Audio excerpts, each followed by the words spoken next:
All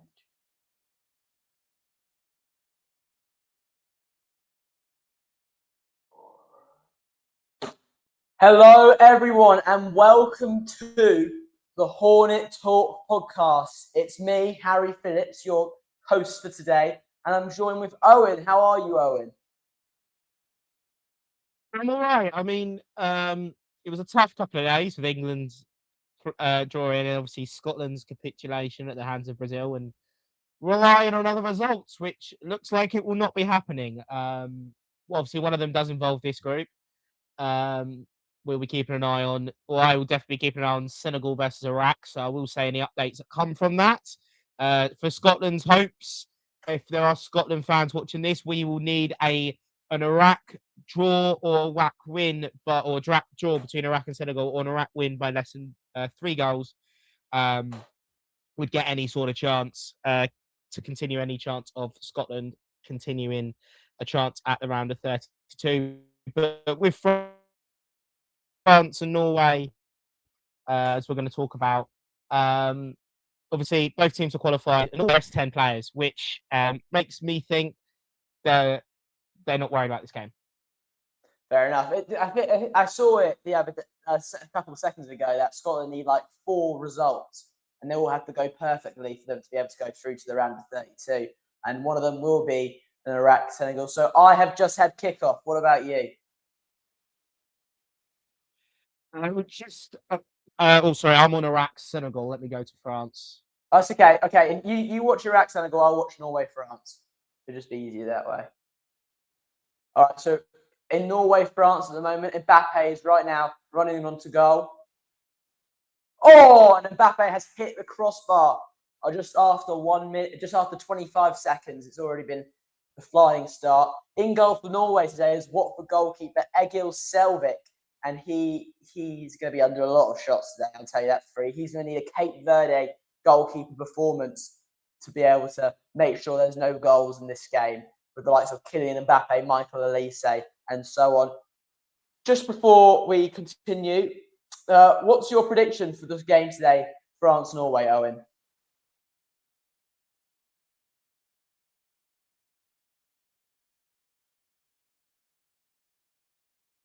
Owen, I can't hear you. Sorry, mate.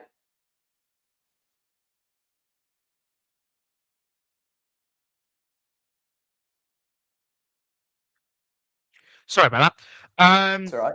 I think for me, I wouldn't be surprised. I would see if I don't see anything but a France win.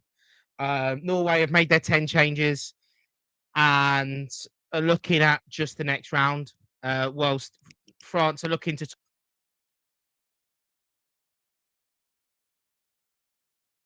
Oh, your microphone's gone off again.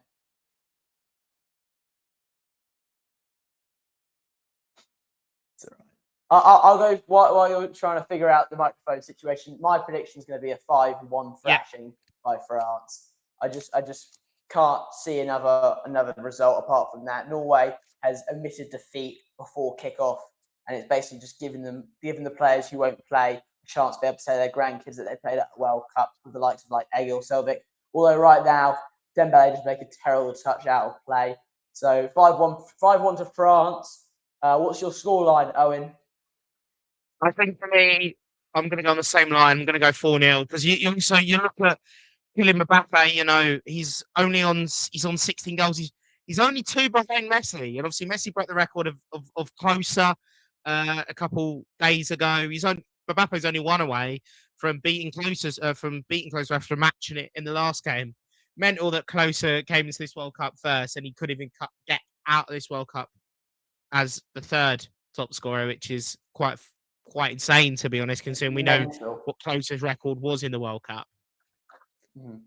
I'm complete agreement. Just before we continue with the lineups, that France shot by Kylian Mbappe was actually parried onto the crossbar by Egil Selvik, a phenomenal save by the new starting goalkeeper and Watford's #1 man. Mbappe right now has the ball inside the 18-yard box. He takes it outside. You can slow down a little bit there, but is a France throw-in the final third. So with the lineups for today, for the well, technically the home side is Norway. So in goal is Egil Selvik. You have Arnses, Henrik Valtz, Ostergaard, Borgan at the back. You have Votsvet, Berg, and Asgard in the middle, and Bob Larsen, Strand Larsen that is, and Andreas Schille up front. For France, you've got in goal Mainan, at right back Kunde, centre backs Upamecano and Lacroix, at left back Tia Hernandez. You've got Chouameni and Kone at defensive midfields, Elise at the cam, Dembele on the right, Doué on the left, and Mbappe up front. France has just hit the post again. So they are all over Norway at the moment.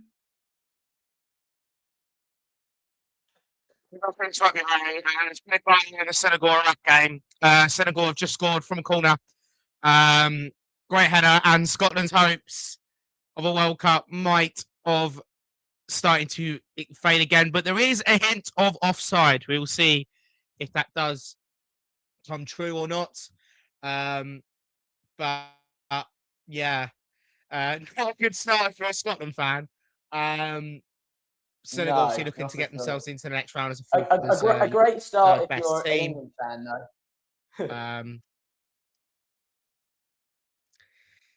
Yeah.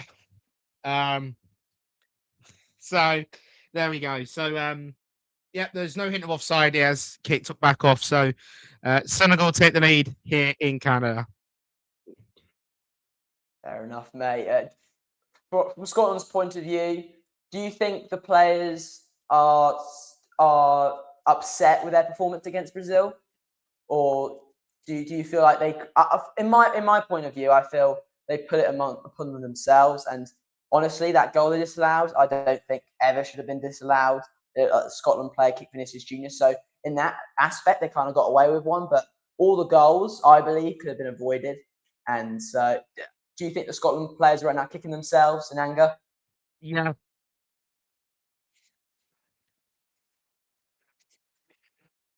I think so. I mean, you look at the 4 goals Scotland conceded in this tournament, and they're all goals that were pretty much avoidable. Even the one that was disallowed in the end, capped that as 5 goals.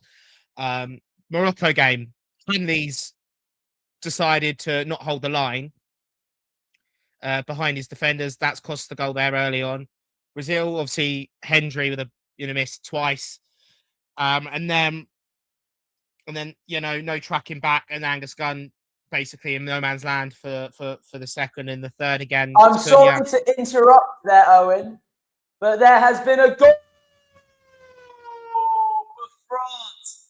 It's their main man, Ousmane Dembele, the Ballon d'Or winner, with a stunning finish on the right side of the box.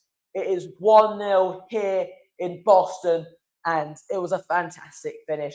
Ousmane Dembele takes on the Norway defender, hits a cross goal, and smacks it into the side netting. Egil Selvik, Watford's goalkeeper, has been used to Luca Kjerringard skying balls over the bar in training, so he's probably not used to people getting it on target. And this finish, what an assist from Mbappe, by the way, across the field. Dembele picks the ball up on the right side, cuts in, cuts back out, and slots it in the top left side netting. Absolutely fantastic finish. Sorry, Owen. That's all I can see on my screen. They're just showing it as the Iraq game is going on. Brilliant finish. But like I said, if I can go on quickly about Scotland before we talk about anything else, yeah, 100%. I think that, and I'll be honest with you. I know Scotland announced a new deal for Steve Clarke before this World Cup, but I would, if I was him, I'd probably walk. I mean, for me, I think Steve Clarke's done the best he could do with Scotland. He's got them to three international tournaments. I've been seeing online a lot of Scotland fans hating on Steve Clarke. But it seems, I mean, this Scotland generation is probably the best since Kenny Dalglish's days. But I don't see how much more he can really do. The group was Haiti, Brazil, and Morocco. And before the tournament, if you told a Scotland fan you're going to lose to Morocco and Brazil and you're going to beat Haiti, most of them will be like, all right, that's most likely what's going to happen. So do you think it's more like what he said after the game and his gracelessness of losing, or do you think it's overall upset because Scotland most likely won't qualify for the next round of 32? For me, it's ruthlessness. it's not learning from previous tournaments. It's happened the last 2 tournaments. Scotland have gone into a tournament after doing really well in the qualification group, especially the last 2 tournaments. You look, going into Euro 2024, they beat Spain. They beat Norway home. They beat Norway away late on. Loads of confidence. Then you go to Germany, you lose 5-1 in your first game. Then you go and then you score one goal. Ryan Porteous didn't help you out that day. Not at all. Then you've got Switzerland. You're looking at a 1-1 draw. Very spirited, but then again, probably could have got a few chances away. And then the Hungary game, you did your best effort, but still not particularly the greatest. There, as I've just seen, looks like Senegal have a free kick in quite a dangerous area. Funny enough, it's an English referee in this game, actually, between Senegal and Iraq. It is, like we haven't got Jensen, unfortunately, today, but it's Taylor. Yeah. Graham Taylor. He's in the ref. He's the ref for today's game. And he's just given a free kick and a yellow card. Sorry, not Graham Taylor, Anthony Taylor. Apologies. We have also an English referee in France, Norway, and the very unpopular with Watford fans, Michael Oliver, who gave that terrible call for that knockout penalty, which led to one of the best moments in football history. Yeah. But before what I was saying, I think he's done well, and Steve Clark, you can applaud him, and I do, for what he's done for Scotland and for Scottish football. But for me, I just think it's the end of the road. If I was the Scottish FA, I would go and get Ange Postecoglou. Sorry, I've got 2 in my eye. I'd go for Ange Postecoglou, and I would try my best to get him, because first of all, he knows Scottish football. He's very he's an international manager. He's won the Asian Cup with Australia. That's someone I would definitely go for. I know a lot of people don't like a foreign manager, but there's not really any really great Scottish managers. If there's one person I would have gone for that was Scottish, would be Moyes. But he's obviously at Everton. And maybe McKinney's. Derek McKinney's, who's obviously now moving on. He's gone to Rangers. So Postecoglou over David Moyes. I find that quite interesting. Yeah. Because at least I think for me, it's the style of play as well. Also, before I say anything, there is actually a VAR check on that free kick as well. So it could be a red card for Iraq, which would make Scotland's day even worse. And he's going to have a look at the monitor as we're about 12 minutes into this game. So could be a red card for Iraq. So we'll see how that all goes. How's it going in the France game? France are still all over Norway, although Norway has more possession in the ball over the last 2 to 3 minutes, it seems. But that's just down to France just laying off the gas a little bit and probably getting ready to have another threatening attack, as Egil Selvik has the ball at the moment and plays a nice ball into the midfield. Oh, but it's taken away. Here comes Mbappe. Out wide to Elise. Good save by Egil Selvik. It was absolutely terrible play from the Norway midfield. He turned, he waited, and he had Kylian Mbappe running straight at him. I'm sure that's what he'd love to see. But it was a fantastic save. Well, fantastic's a stretch. It was a comfortable save for Egil Selvik. Poor finishing by Michael Elise.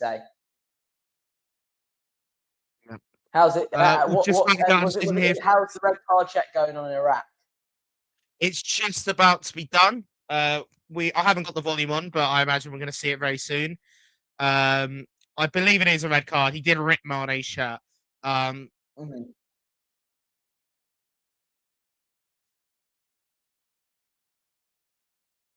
Yeah, so a red card has been given to Iraq. I'm going to double check the player. It is their number 2.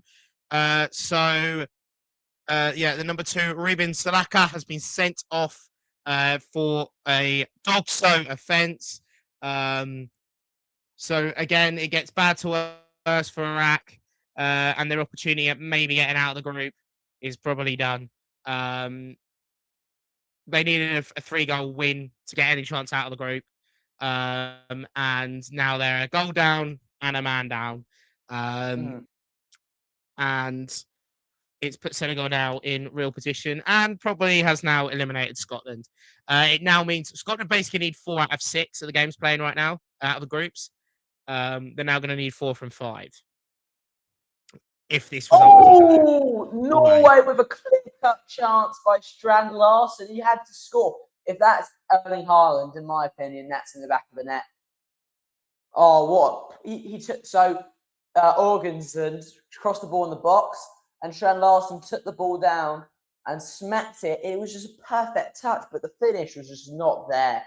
So, it was very unfortunate, but from Scotland's point of view, are the players packing their bags right now? Yeah. But you could tell what Steve Clarke was saying after the match. He didn't think anything of it either. He wasn't looking for. He didn't think they would get through anyway. Said he managed had a really good free kick from that resulting red card, saved by the keeper. But now it looks like the keeper might have done his shoulder. So it's getting yeah. I think Scotland really. I think they need a reset because you got a reminder. You know, this is both England and Scotland. Even though they are going to be qualifying in Euro 2028, both of them are basically guaranteed a spot in the Euros as a host nation because they're leaving 2-3, and I believe they're doing it on ranking. Yeah, I don't know exactly if they're doing it on ranking or not, but if they are, that's what they're doing. And obviously, and the thing is, I actually also think that that's probably going to end up being Scotland's best chance because Scotland are very good at home in you know, that's disregards Euro 2020 because I think it was half full stadiums if that, and I think we'll discard it for now. But Scotland since sort of that time, for the only one you can maybe say is Ukraine, and again I think that's a little bit of an anomaly just because I think the Ukraine game was fueled a lot on tensions at the time and the spirit of the Ukraine team. But I'm pretty sure that's been the only real loss at home. Oh no, you got the Nations League as well, but like in qualifiers anyway. I'm pretty sure that's the only loss Scotland have really had at home. In the last few qualifiers. So yeah, you know, Hampden is going to be a fortress. It has been over the past few years, and I think that can really help at the European Championships. But the thing is, I just don't think that Steve Clarke should be that man. And if it's not an Ange Postecoglou or Moyes, you can still find someone else because I think also the sort of, let's just say, the way that Clarke plays and the players he plays, because I'm sorry, but Grant Hanley and Kenny McLean should never be near a Scotland team at their ages, especially Grant Hanley. In my opinion. Well, I feel like next tournament for Scotland will be at their peak of their powers. McTominay will be what, 28, 29. I feel like it will be his best tournament by far. And if they decide to switch managers, bringing in the right man will be so key to McTominay's style of play. And I feel like bringing in a manager and centering the team around McTominay and McGinn, that core midfield will be so important. Although I do feel that Scotland's a little bit light going up front and that Shankland is not a great centre forward by any means. No, for me, though, the weakness in a Scotland team is goalkeeper. It was shown before this tournament, out of the 3 keepers that went, they had a combined, I believe, 10 games played that season between 3 keepers. It's mental. So, yeah, not the greatest. And one of them is 43. Yeah. So he's not going to be around. Craig Gordon would be surprised if he announces his retirement fairly shortly. And what a career he's had, by the way. Mm. There's a shout here, by the way. I think foul for Senegal, but there's a shout for them to get for Senegal Dogso, by the way. El Hamadi, obviously known to English fans, played for Ipswich. Obviously, he was at Luton last season. I don't know if it is being checked. It is a free kick though, in quite a dangerous area for Iraq. But yeah, switching from Scotland before we get this free kick. England, obviously, last game against Panama. I've been watching it a lot because I am half Scottish, half English, so my lineages are quite tied. But mixed. Let's say mixed. But already the opponents of Panama, they're in a bit of trouble. I've seen there's been fighting between players. So yes. So as well as watching England, I also I'm sorry to interrupt here, Owen, but Ousmane Dembele has just scored an absolute screamer from 25 yards out here in Boston. An absolute fantastic. It's so annoying. So if you weren't aware, Owen, I went to watch England versus Ghana in Boston, and I was there to watch that 0-0 dross fest. And here's same stadium, similar type of game, and France already 2-0 up with two fantastic goals from Dembele. Dembele cuts inside on his left foot and scissors it in the side. I do think Selvik could be doing better there.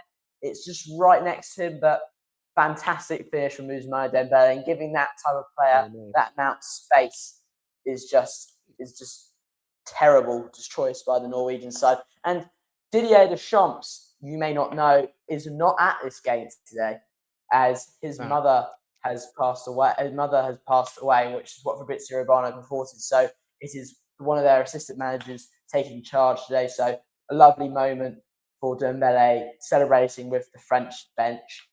That rhymes, quite like that. And so great moment. But here comes Norway. 2-1! Oh, we've got a game on our hands here. It is 2-1. I'm not sure who that is on this. I think it's Asgard.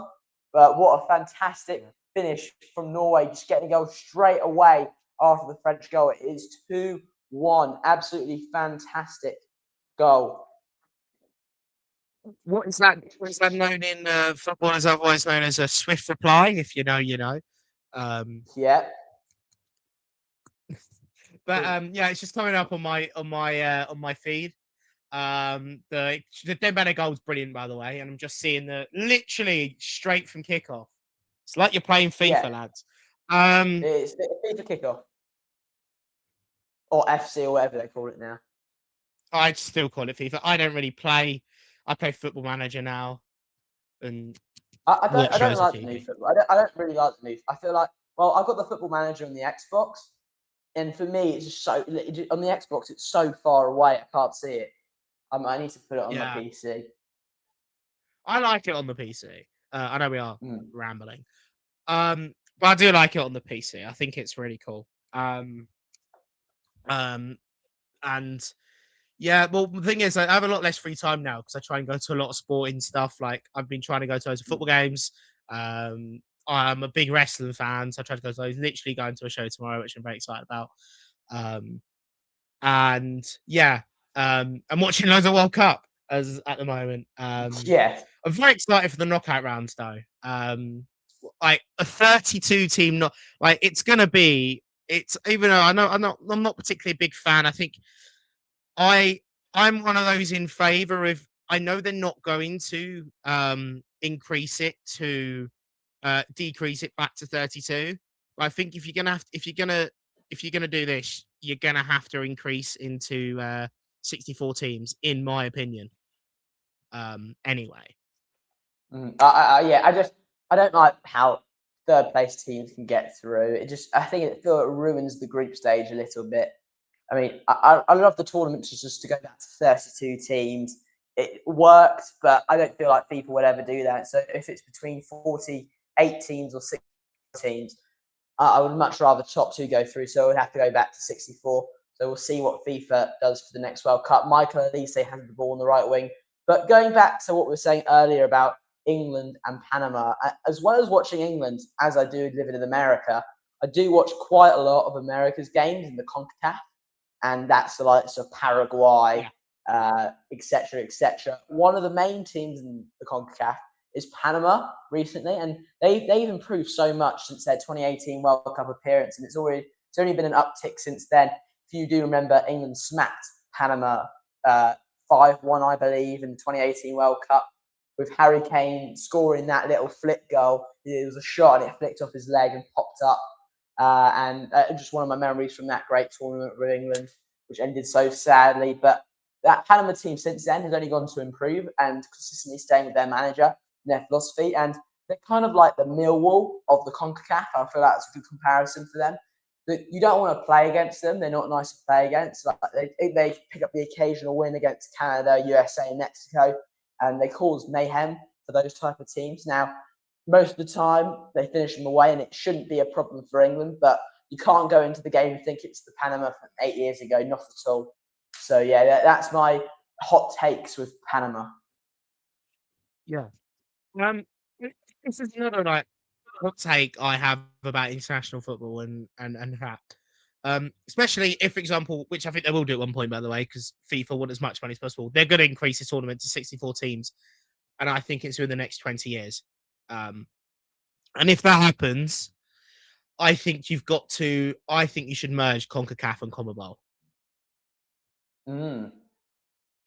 Because it's a little bit ludicrous that CONCACAF have less nations that go to a World Cup than CONMEBOL, when CONMEBOL have 10 teams and CONCACAF have 20 odd, 30 odds now. Yeah, it's like 22, 23. 10 teams. Yeah. It's a lot.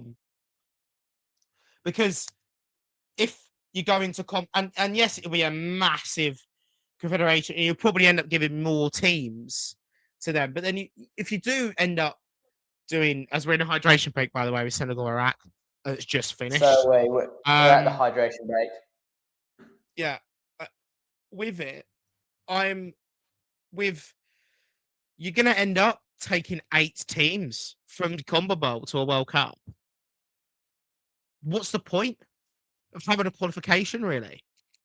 If 8 out of the 10 go to the tournament? There isn't a point. There's literally no point. And that's why I feel like 64 teams is going to be so... It's going to happen because FIFA want all the money they can, but it's just so... It's going to be basically every team gets through. And I don't want it to be like football to be, every team gets in the World Cup, which is why I would love it to go back to 32.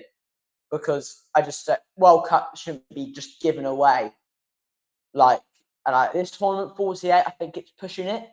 There's some sides that have surprised us with the likes of Cape Verde and their draw against Spain and draw against Uruguay. But apart from that, the obvious teams that wouldn't get kicked out have already been left out, such as Curacao, such as Haiti. Those people from CONCACAF who are on the lower end of CONCACAF who managed to qualify.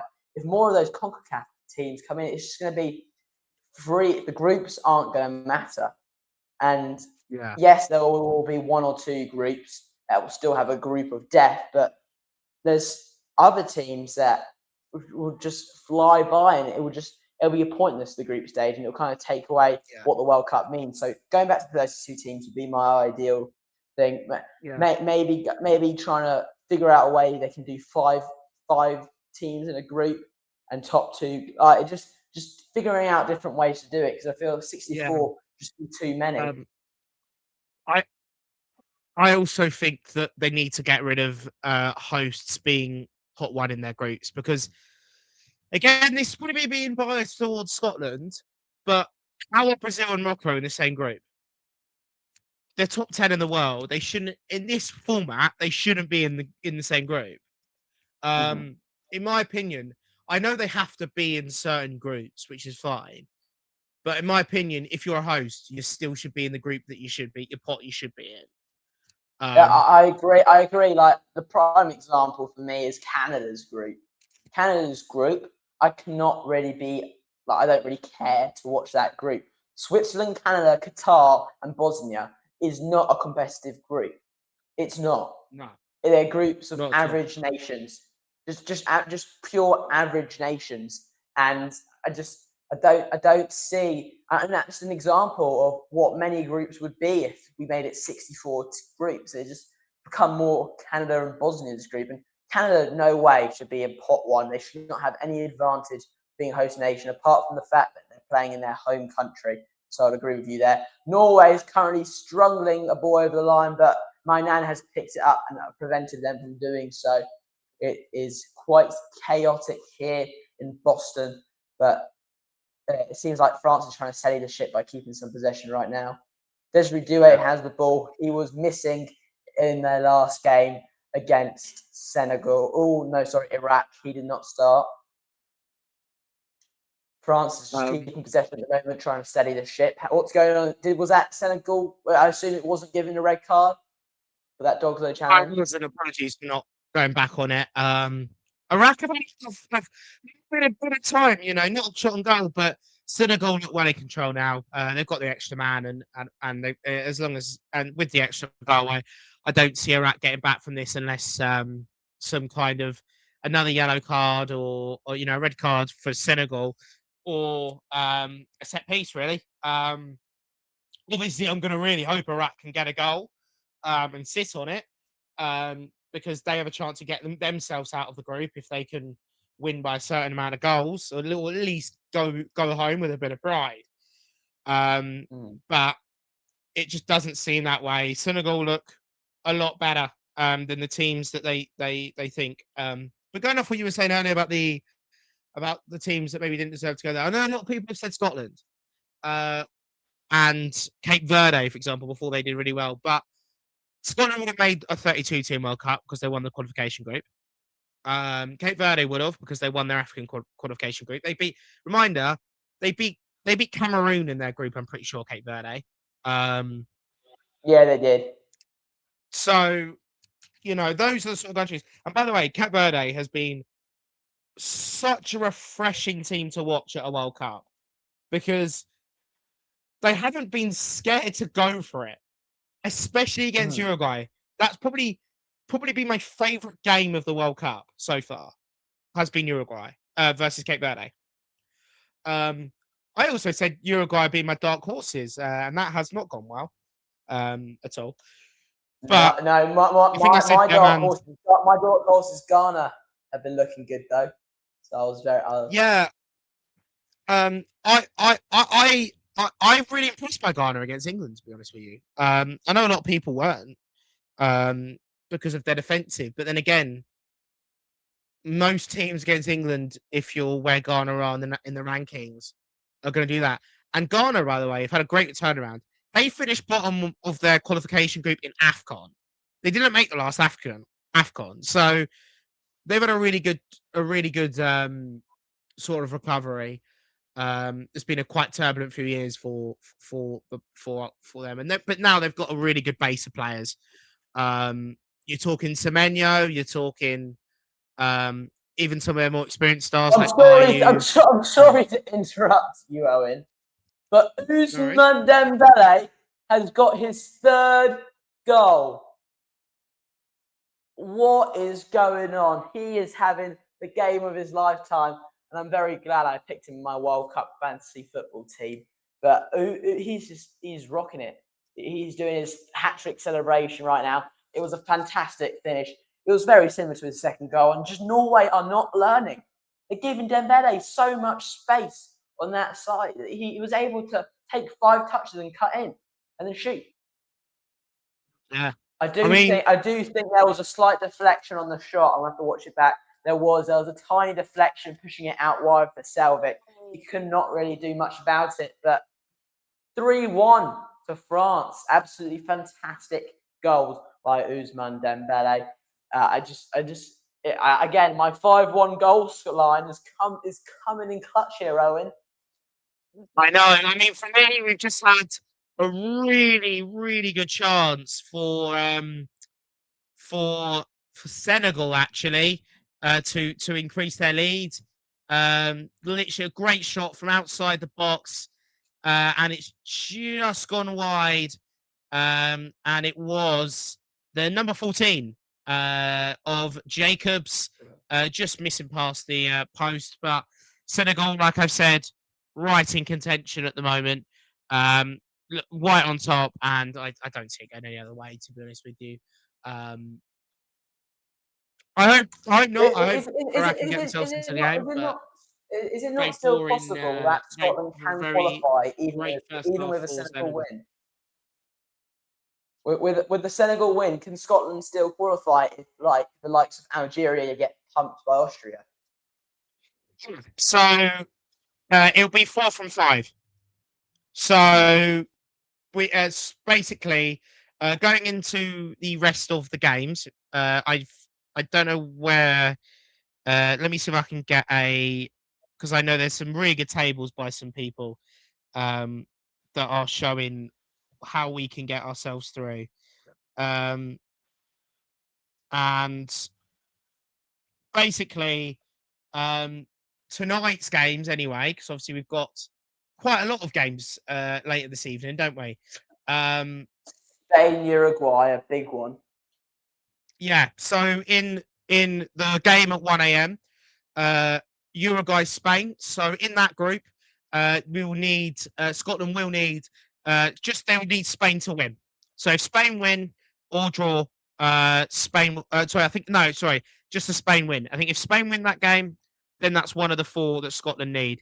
Whilst at 4 a.m., they will need, I believe, Egypt to beat Iran. If Egypt beat Iran, then they're safe in that group, I believe. Whilst if you're going into tomorrow and England's game, they're basically in England to beat Panama, and they need Ghana to beat Croatia by, I believe, 3 goals in that one. And then going into the rest of the games, the last 2, they need Uzbekistan basically to not lose against Congo. And they'll need, I believe, Austria to beat Algeria by 2 goals or more. So being far-fetched. Okay. I'm not thinking that it's going to happen. Especially, I think the hype died, or not the hype, but the sort of hope died when Germany lost. Because for me, that was the banker. That was the one that we needed to come through to have any sort of chance, and it didn't happen. But we will see on that. But we don't deserve to go through. To me, we did get more goals against Haiti. If we scored 2 or 3 against Haiti, they'll be in some of these positions where we didn't need certain teams to win by certain amounts and stuff like that. And I saw that stat when I was watching the Scotland-Brazil game, that they had a header in the first half or second half, and that was their first shot on target since John McGinn's goal against Haiti. Yeah. And it felt like in that Haiti game, Scotland were holding on.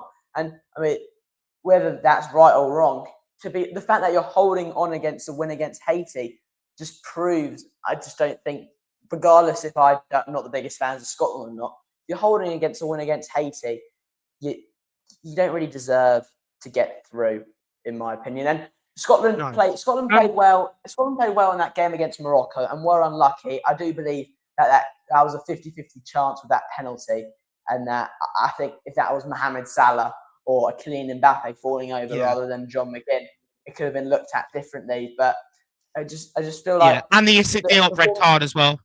You're looking at a dog-so offence. I agree, and it just, although that game was unfortunate, the Haiti game and the Brazil game proved to me that I don't believe Scotland deserve to go through to the next round. And I mean, you could say the same for England's performance against Ghana, but even in that game, we never looked. I mean, apart from that one time when Semenyo was through on goal and Konza did that horrific tackle, that I don't know. I have absolutely no idea how they didn't check that tackle. Like when I was there and I was on that end, and I go to my dad, "Oh my god, they're gonna have a straight red here. They're gonna have a penalty," and they didn't check it, and I don't know. But apart from that, we never looked worried of losing that game. But Scotland unfortunately showed up poorly against Haiti and thought they did enough with one win, and their Brazil performance let them down. So it's sad for Scotland fans like yourself, Owen. Yeah, I mean, I mean, for me, I watched the England game in a pub, like I usually do with England games, and support England. But and you're right. I mean, I'm perplexed how Swansea didn't get sent off, or at least and a penalty really. And again, I think we haven't got Jensen here, but we need to have a chat a little bit about some of the refs' decision making at this tournament. But then again, you're gonna expect that at a World Cup because you're gonna have different refereeing standards because every country gonna have a different refereeing standard, even though they should always be the same. It's never gonna be that way. No. Well, we have English referees today, and we all know our opinions about them. So yeah. If you play Senegal, which there are rumours England could play Senegal as a third place team, beware because they've got some killer long throws. And we all know the last time England played Senegal, we got battered in that friendly, didn't we? Yeah, it was atrocious, and it would be a repeat of our round of 16 fixture from the previous World Cup, which was also against Senegal. And we were very comfortable on that day, but that recent friendly was a terrible performance. And I mean, it'd be nice from a Watford fan's perspective to be able to see Ismaila Sarr, who, although let us down towards the end of his Watford career, was a fantastic talent. We're just seeing Erling Haaland on the bench right now. I don't believe he'll come on, and if he will, it will just be towards the end, just so he gets momentum going into the knockouts. But France are right now controlling the ball, and from an England perspective, that draw against Ghana, I was annoyed, but I was only annoyed because we paid the money and we're at the game and it's a World Cup, and all I wanted to see was an England goal. If I was at home, if I was you guys, yes, I would be annoyed because we should be beating the likes of Ghana, but I wouldn't be upset just on the basis that a draw's a draw, and it didn't really change anything. No. And just saying, Iraq's got a corner. Some big pressure by their attackers. They'll force a corner. I'll keep up to date on that one because the keeper made a bit of a hash of it. Very bad touch. As they take a short corner here. Well played. Always trying to Travella, number 23. Another shot that's blocked. Still got the ball, Iraq here, but I've just accepted that England always have a really bad group game. I think someone said, since the 2010 World Cup, there's at least been a draw in, I'm pretty sure, all but 2 games in a group stage. 2010 USA, 2012, I think, was one that we didn't have.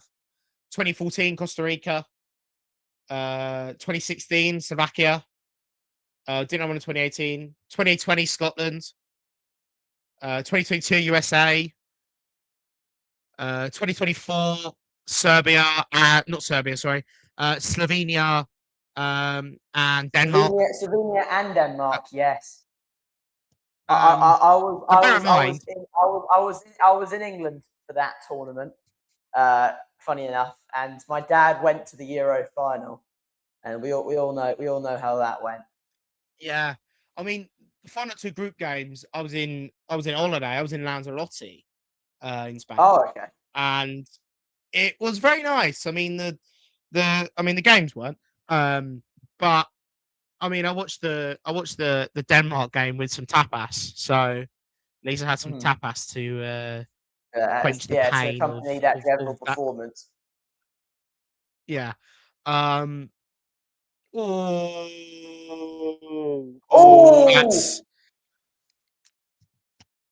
comes France. Norway had a perfect chance in the box. What happened in your game, Owen?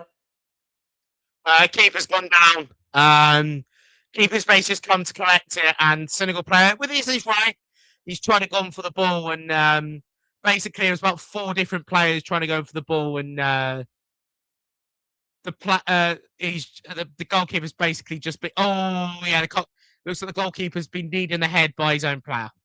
So just looking back at the replay, even though they are looking at his side as well, because you saw a knee in the back and the head on the way down, with the medical team now putting on the old magic spray.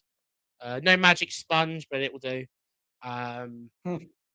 But yeah, we're about to approach half time. 43 minutes played so far in this first half. So, being, like I say, not as exciting as the France-Norway game.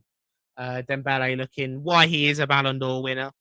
But Senegal looking to make sure that they do make the knockout rounds for, I believe, the third successive tournament in the World Cup. I believe they did it in 2018, I think. I think 2018, didn't they go from fair play points? Or did they not? Or did they go out on fair play points? That was brilliant save by Egil Selvik just before, but Senegal went through on fair play points. They used to have the combined yellow cards, and it was just, they had their system. I feel, is that system still around? I'm not sure. I believe it is. I believe it is. I think it goes, because obviously they've changed this year. They've gone to head to head as the big one, which has caused a lot of controversy, which I understand. But then again, UEFA have been using head to head for a while now. Well, they did in their group stages, so it has precedent. Then I believe it's goal difference. Then I believe it's goals scored. Then I believe goals conceded. Then I believe goals scored against the opponent in the tiebreaker, I think, or something like that. And then I believe it goes to fair play. And then I think if it doesn't separate them, then the final tiebreaker, I believe, is FIFA World Ranking. That's what I knew. The final tiebreaker was FIFA Goal Ranking. I'm just not sure what was too far ahead of that. Just a quick question: when Scotland did play England in the group stage in the 2021 Euros, how did you approach that game? Absolutely no idea. It was the worst, because like this is the problem, right? And I think a lot of people will go at me for this, right?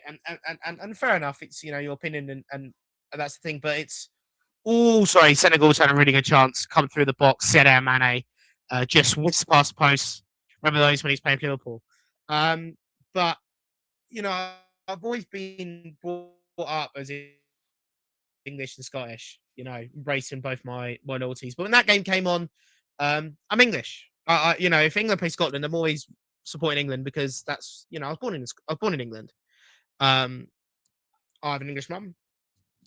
I have a Scottish dad.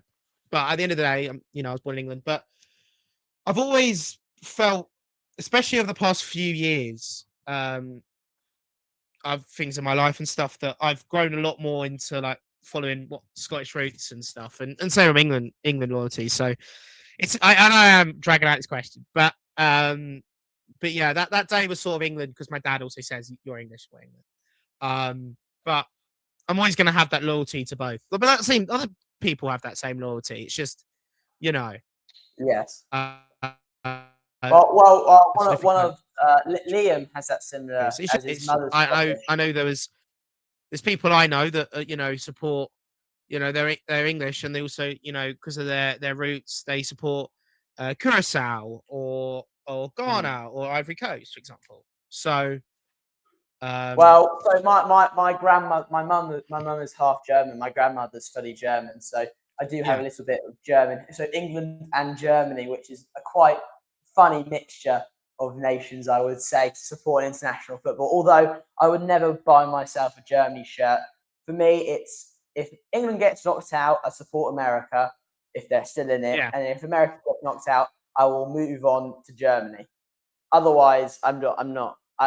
It's not like I'm not supporting Germany. It's just I would rather them win than lose.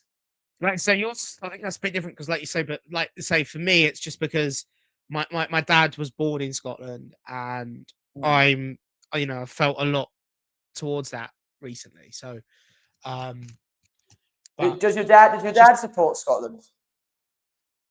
Oh yeah, my dad doesn't like England. when they play. Yeah. So he'll watch the games, especially with me Yeah. if I'm there. Mhm. But no, he's fully Scottish. I mean, me and him. That's what I mean. I think it's probably that as well. You know, being able to watch that. My dad's always brilliant. Yeah, well, that's what I was thinking. As like, if my dad happened to be German, my mum has to be English. It would be very weird because my mum's not. I don't know about your parents, but my mum's not that into football. So if my dad happened to be one, and like my mother, my mother's family, they're not that big into football. My dad's family, we're all massive Watford fans. So if my mum happened to be a Man United fan, and my dad happened to be a Watford fan, I'd be a Watford fan. That's what I was thinking, that with you saying that your dad was Scottish. So I was just what Yeah, if they my were dad's if they from. were I don't know if there you've is a heard of it. A place possibility called Arbroath. there is a possibility that if Scotland do go through, they could play England in the round of 16 in Mexico City. If that were to happen, and it looks far away now due to Scotland's results against Brazil, will you be wearing a Scotland shirt, an England shirt, a half and half scarf? What's going on? I'm not wearing no shirt. Because I'd probably say England. I'll put England because England are my, that my dad would say that as well for me. Yeah. But yeah, it's tough. I mean, it's always hard, and I like I say, I hope they never play each other, in a World Cup or Euros again because I hated that day. But yeah, the Scotland's like my roots. The reason why I support, obviously, saying you're in America, where the World Cup's taking place this summer, the final anyway, in New York, New York, New Jersey, the New York Giants. The reason why I support them is because of Scotland. You know, their punt cook and their place kicker from Arbroath, where my dad's from. My dad was born in Arbroath in Scotland, and their punt cook place are from there. So that's my NFL team, New York Giants, who are terrible. You're But not we're going to not like going to talk my about. NFL team. Are you a Cowboys? Yeah, Absolutely. yeah. Why though? You're New Jersey. You might as well support the Giants, right?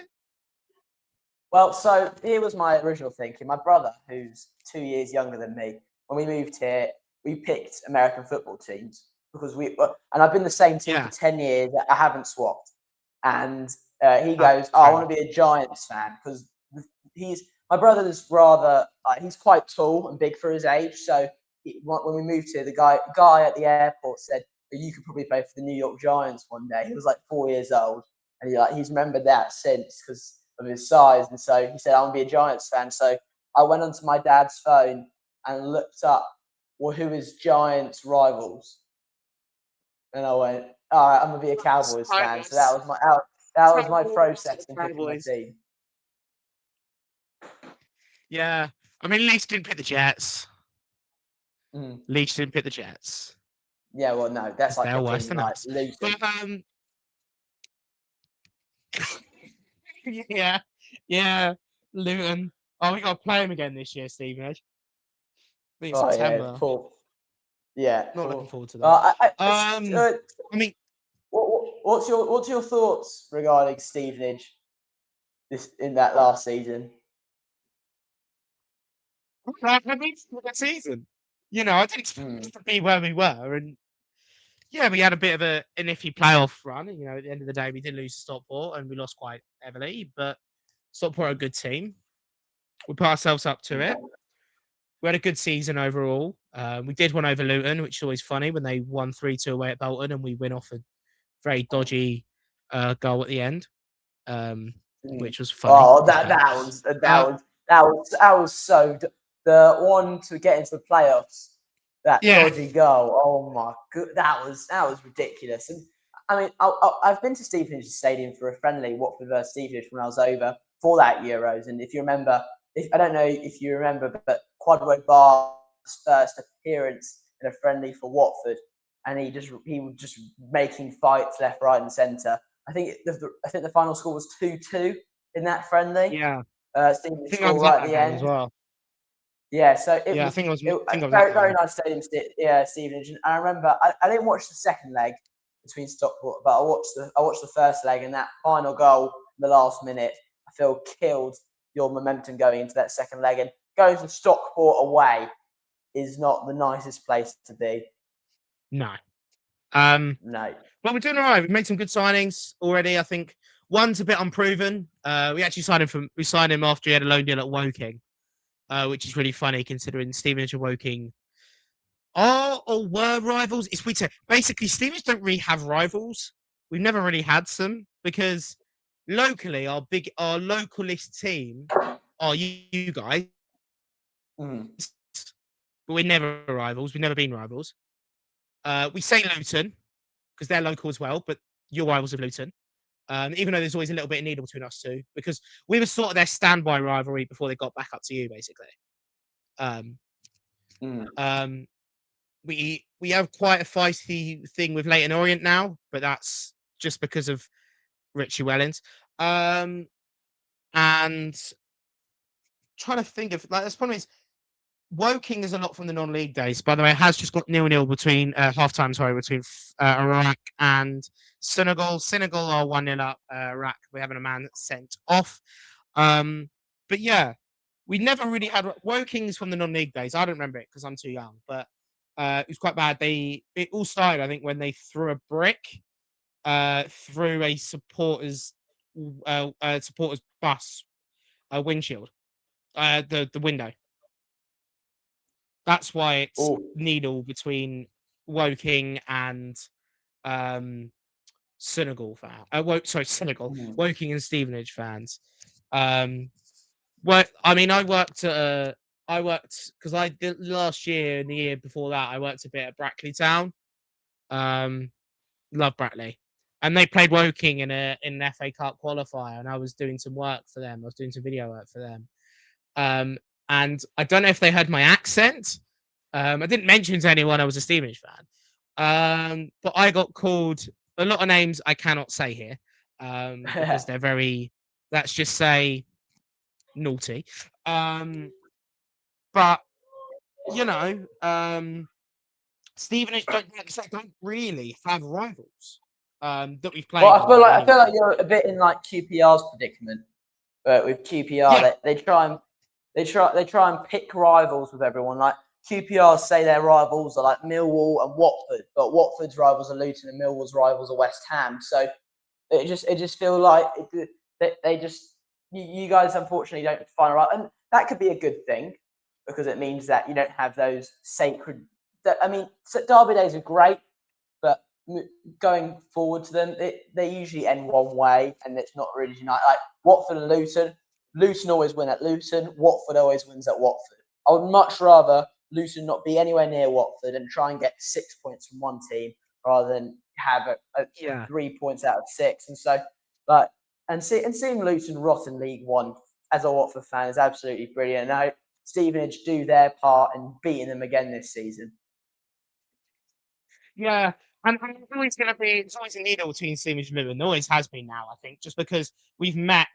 We've basically become their rival, standby rival. Luton fans won't like to say that, especially one guy, and I'm not going to mention him because I don't want him to get traction. You'll know who you know. You know who you are. I'm not going to mention your name, but I know who you are. You know who you are. And I think Harry will probably know who he is. Because he's the only fan of Luton that I see gets any traction. He's the only fan of Luton. Period. Yeah. But at the end, they tease us because we think they're their rival. But then why would you continue to taunt us if we're not your rival? It's weird. And I also think because people call when we play you in a game that's competitive, that gets called a Hearts derby when it's not. It's not. Stevenage and Watford have respect for each other. I have no animosity towards any Stevenage fans as we share the same hatred for Luton. So you're doing a job for us without us having to play for them. And I find it quite funny Yeah. for Luton. As Stevenage is historically a small club, and Luton think they're massive, but it's very funny to see them have to bicker with the likes of like the Stevenages of the world. And I'm not saying that as a dig towards you, No. but We know we're a small club. I mean, we're punching above the weight where we are, so it's fine. But I mean, there's one thing I'm sad about this season, and that's September 19th. Like that weekend is otherwise known as the police are going to have a fun day. Are going to not have a great day at the office on that one. I don't know if you've seen what games are on that day, Harry, but you've got that weekend anyway. Because the bounds get moved. is it not Dockers Millwall West Derby. Ham? Millwall West Yeah, Ham. Dockers Derby between Millwall and West Ham. West Brom versus Wolves. The Old Firm. Oh my god. Wimbledon MK Dons. So we're going to have well, we're not because I don't live in the UK, but you guys are going to have a tax increase for all the police injuries and the investment into police for that weekend. Yeah. And I also because also Southampton are going to Wrexham, and Southampton, I believe that's going to have bad blood because Wrexham were the ones that were the ones that lost out because Southampton got to playoff, obviously with the playoffs. They got to playoffs. Wrexham were the team just below, and obviously Spygate. So they're not going to be happy either. You've also got, I believe, that day, even though it's not a rivalry, Brentford Chelsea are playing each other. So that's London. That's a London-ish, London. So they're going to have fun with that one. I also believe I was looking at those Carabao Cup ties, excuse me, and I saw Plymouth Exeter pop up, which I thought is quite an interesting one. And we as Watford fans, well, you don't, but as Watford fan, I have a tie towards Plymouth as their manager is Tom Cleverley, and I think that's one of the biggest mistakes Pozzo's made in the last in his runs was letting Tom Cleverley go, and he was a free hit. He was a free hit. Every Watford fan loved Tom Cleverley, and they could have gotten away with Watford progressing slightly from like 15th to 13th to 11th, just moving up slightly with Tom Cleverley in charge. And last season, swapping 3 managers, it was just terrible. And I think 95 to 98% of Watford fans would have taken another season of Cleverley and finished 16th, then 3 different managers and finished 16th. And it's annoying to see, but what can you do? And at this point, it is the summer, and we've got England playing. So I'm trying to get rid of Watford out of my life for the next month or so. Enjoy watching Kane and Bellingham before I have to go back to watching Kayembe and Kirangard. So. Yeah. Just before we do, some of the big, like you say, Cooper are playing Millwall. So I know you guys have got York or Crawley, so you should win that one. Whoever you play. Yeah, well, yeah. Probably York. We should have a free win in that aspect. Which, though I'm quite surprised York has been considered in the South bracket, as I would say they're quite northern. It's because of the the amount of European teams English teams that are going to be in Europe. Basically, because the 4 teams that are going to be in the preliminary round, 3 of them are northern. So one of them just got unlucky that they were drawn in the southern. But if York go through, they'll change it around and put it in. By the way, you're saying about the person who scored for Norway. Yeah. He has actually played in the Football League for a while. He's Theo Asgard. Yes, he plays for Wigan. I looked him up. He played for Luton, I believe. Yeah, he did for Luton actually for 6 months when he got relegated. Then he went to Secret Agent Asgard. He was at Wigan, I believe, and then he got signed to Luton. Yeah, his final I think final appearance for Wigan was scoring a last minute winner against Stevenage. I'm sure you absolutely love that. And then he went on to play for Luton. What a terrible career for Theo Asgard. Like, I feel so bad for him. Like, it could have gone so much better. He could have joined a proper club like Watford or Stevenage, but he chose to join Luton, and it's just a shame for his perspective. But it seems to be working out all right. He's playing for Norway, scored a goal against France, so that's positive for him. And he's playing with Watford's best goalkeeper in the last year, Egil Selvik. So Yeah. Was it you guys that did the weird? Was it? No, it was. Oh, it's Middlesbrough. Innit? I remember there was this thing of people with like those announcements for contracts. Where like they'll say, "Oh, he's not like, oh, I'm saying goodbye," and it's like a fake account. He's like, to play my mind. But yeah, I mean, what's before we do move a second half? Probably got a little bit of time. What's been your sort of thoughts on the World Cup so far with the games? I'm not gonna go on about politics, but I think we've had a really good World Cup for games. I think there's not really been. I mean, I'm gonna say there's not really been a poor game. I actually think the 3 poorest games at this World Cup has been Scotland games in terms of quality. But other than that, really, I think every game is sort of, at least if it's not been the best in quality, at least the team has then gone smashed someone, and there's been a lot of goals, or there's been a lot of team. I think my favourite game of the World Cup so far is Cape Verde versus Uruguay. I don't know about you, but that's probably been my favourite game to watch so far, because Cape Verde just didn't give it a flying out.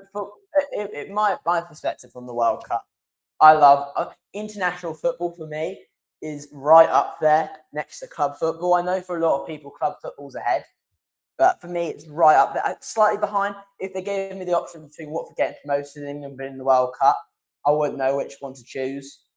Personally, for me, and I know plenty of Watford fans who would choose right away Watford to get promoted, but for me, international football is just so far, and it's also different for me as I live in America, and so all these games I'm able to watch, and I feel bad for the people like you in Europe who if they want to watch some of these games, you have to stay up until stupid o'clock, and it's unfortunate that, in my perspective, the World Cup's been fantastic. I get to watch 3 to 4, now 6 games a day of football. It's just great, and and if we're going to go into I'm going to go slightly into the politics side here because I'm an American, and a lot of the media has been before the World Cup has been saying how it's going to be not great, it's going to be terrible, it's not going to be the World Cup we're used to. But America has known for putting on big events and making them bigger and better.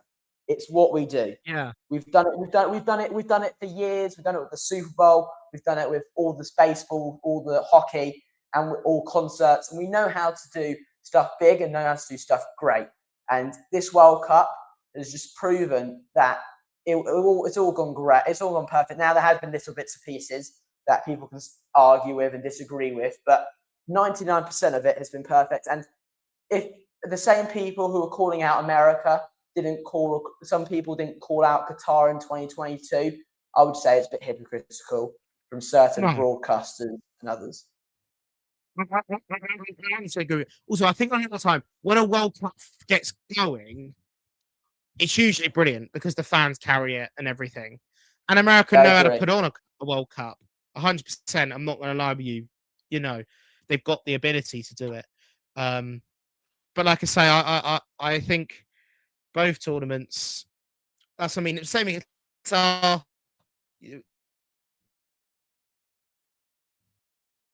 was a great tournament. I mean, what's it been sort of like for you? Because obviously, I know you've been going to, or I don't know if school's finished now for you, but when you've been going into school, or you've been, watching, or just sort of how was the atmosphere and being in and around school and everything, and around your sort of the neighbourhood and around the towns and cities that you've been to? Maybe not during a game, like England, for example, that you were going to, like you said, but just sort of the atmosphere. Do people know a World Cup's going on? Are people getting really into it? Could this launch another generation of people that want to go and play football? And could this really affect how football or soccer is sort of seen in the US? So that's actually a brilliant question. So if you're not aware, and I'll tell anyone who's watching this right now, I play actually quite high level football. I play for the state of New Jersey, so I play against other states, and so I play against Maryland, Virginia, all sorts. I play for the Olympic Development Program as well as play for my club team, which is very high level. And so in America before this World Cup, 2025 data, that soccer, as we call it here in America, is the fastest growing youth sport. And so for all other countries, Americans, I would say the older generation, I would say millennials and older, they don't really know much about football. But this younger generation is going to come up. And yes, they might not be diehard fans. They might not be diehard Watford fans, Stevenage fans, but they will watch the Euros. They will watch the World Cup. They will watch the Cone Ball. And they are going to start getting more and more interested in football. And this World Cup can only be positive for youth soccer in America. And from my perspective, it's going to be great. Like, I have mates who they're not big football fans, and they're messaging me constantly about, oh my God, this France goal. Like, I was getting messages from friends who had never talked to me about soccer in their lives, right? And they're messaging me like, what an amazing goal from Dembele. And I'm like a month ago, they didn't know who that person was. It's just very good. The atmosphere is overall, and I only see positives. I also feel like recently in America, there's been a lot of like political divide, as there's been everywhere else in the world. And this month and a half period of just focusing on the football or soccer, as we call it in America, has really caused a lot of good feel around. I mean, not where I live, there's not as much, but in the media and stuff, it's just giving something else to talk about, and it can only be a positive. But before I continue my chat about America, Norway has just been awarded a penalty. Oscar Bob has fallen over, and Theo Hernandez has swiped his leg, so it is a penalty for Norway. Oscar Bob, the former Manchester City winger, absolutely terrible defending from Theo Hernandez. He just left his leg out for dangling, and Oscar Bob runs over it. He's now signed for Fulham. He did really well for me in fantasy football last season. But back to your question about America, it will be only great, and it will only influence, like, maybe not our generation, but our generation's kids. There'll be way more soccer players, and I could see in 20 years' time, come the 2046 World Cup, the USA is ranked in the top 10 in the world and could be pushing on. And in addition to that, USA has been a surprise shock in this tournament, the way they've played in their first two group games. And the game against Turkey last night, which wasn't the best, but it was also their second team, and Pochettino gave opportunities to players to play who haven't played in the World Cup before. Although they shouldn't be losing to Turkey, it should have been a draw. And Turkey, fair play to them, came in clutch towards the end. And I'm just looking forward to this impact the World Cup will have on America and American lifestyle. And I won't be surprised if America hosts a World Cup in the next 20 years, based on how much infrastructure they have. It's a penalty for Norway. Strand Larsen comes up and is saved. Absolute terrible penalty.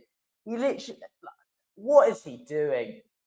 The best way to describe it is the Harry Kane. Oh no, it's even worse than Harry Kane's initial penalty against Croatia. He softly hits it. It was, it was similar, like Harry Kane's penalty against Denmark, which was parried back out to him and he tapped it in. Strand Larsen softly taps it in the perfect height for a goalkeeper, and it's parried out. Strand Larsen is now running after this ball like a madman, but he's going to have to. What a brilliant opportunity for Norway to get back in this game, and it's been wasted. And my 5-1 prediction is looking even more brighter now, Owen. Just going on off, and I was talking about the injury to the Iraq keeper before half time. Looks to be that it didn't mean bad, as they have made a change, as Ahmed Basil has come off and Jalal Hassan has come on for Iraq. So it'd be interesting to see how that will be with Senegal. But yeah, like you say, I think from a lot of people, because obviously you know better more than me because you live in America. But to a lot of people, from what I read and listen to a lot, and I watch a lot of like away days, and I watch a lot of stuff like that and videos and everything. Soccer or football was sort of considered a female sport a lot of times in the States. Previously, you're looking obviously the US women's national team is probably the best women's national team in the world in history anyway. And hopefully, this World Cup can really change it to being a sport for both the men and the women's game. Yeah. And really sort of continue and hopefully build the I MLS up, just like the would NWSL is say, in the States.